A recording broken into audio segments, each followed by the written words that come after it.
Thousands of Oregonians struggle with addiction statewide, and services aren't always readily available. The issue is especially problematic for teenagers who don't have as many resources available to them. That's where a new kind of school is in our region. In our Oregon in Crisis coverage tonight, right now there are 4 recovery schools funded by the state. They're a little different than your typical school. They can be slower paced and more tailored toward recovery, allowing students the time and space they need to focus on getting healthy, instead of getting bogged down and continuing in a downward spiral. Rivercrest Academy in Northeast Portland is one of those schools. It opened last year for kids trying to get clean. Here are some of their stories.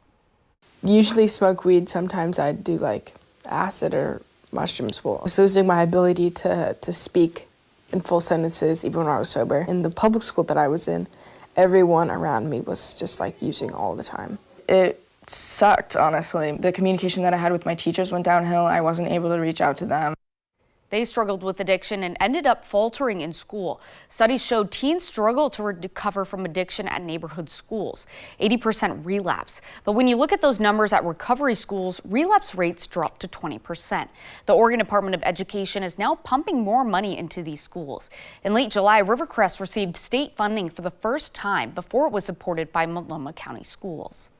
I had a number of students that we had to turn away last year because their districts couldn't afford the placement or didn't have funding for it. Now with state backing, schools like Rivercrest will be able to bring their benefits to a lot more of our state's youth who need it most.